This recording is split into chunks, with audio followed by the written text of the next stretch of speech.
সমাজের গুণী জনরা পেলেন গীতাঞ্জলি আয়োজিত বেস্ট অফ বেঙ্গল সম্মান। কলকাতার এক তারকা খচিত সমারোহে অনুষ্ঠিত গীতাঞ্জলি আয়োজিত বেস্ট অফ বেঙ্গল সম্মান তুলে দেওয়া হলো শহরের সমাজের বিশিষ্ট গুণীজনদের হাতে। ভাবনা স্বাস্থ্যবন্ধু করছে, আমরা অভিভূত, আনন্দিত, উজ্জীবিত।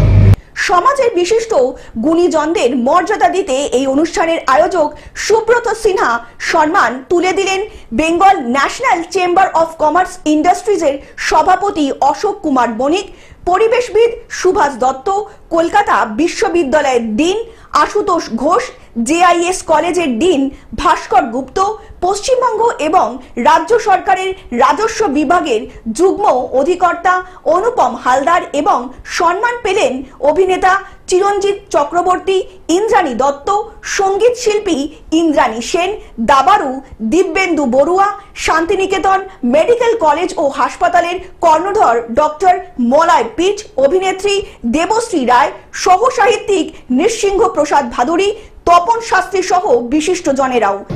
মানে এত ঘরের কাছে সবকিছু আছে এবং এই বাড়ির কাছে এই পুরস্কারটা পেয়ে আমি নিজেকে খুব ধন্য মনে করছি। অনেক বিশিষ্ট জনের সান্নিধ্য থেকে আমার খুব ভালো লাগছে।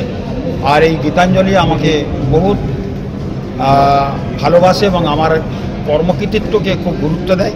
আমার যে কর্মকাণ্ড আছে, জ্যোতিষজগতে আমি আছি, তার উপর বেশ করে যে পুরস্কারটা আমি পেয়েছি, আমি নিজে খুব ধন্য মনে করছি, খুব গর্বিত বোধ মনে করি। সম্মানিত হলেন এদিনের এই অনুষ্ঠানের সঞ্চালনা করেন সতীনাথ মুখোপাধ্যায়। এরা স্ক্রিপ্টে আবার ইউজ করেছে আমাকে দিয়ে একটু অন্যভাবে। সেটা হচ্ছে বউ হারালে বউ পাওয়া যায় রে, কিন্তু গাছ হারালে গাছ পাওয়া যায়। কলকাতা থেকে অনির্বাণ দত্তের রিপোর্ট, গ্লোব নিউজ। এখন থেকে গ্লোব টিভি দেখুন আপনার স্মার্টফোনেও। গুগল প্লে স্টোর অথবা অ্যাপল স্টোর থেকে ডাউনলোড করুন গ্লোব টিভি লাইভ অ্যাপ। এছাড়া জিও টিভি অ্যাপ থেকে দেখুন গ্লোব টিভি লাইভ।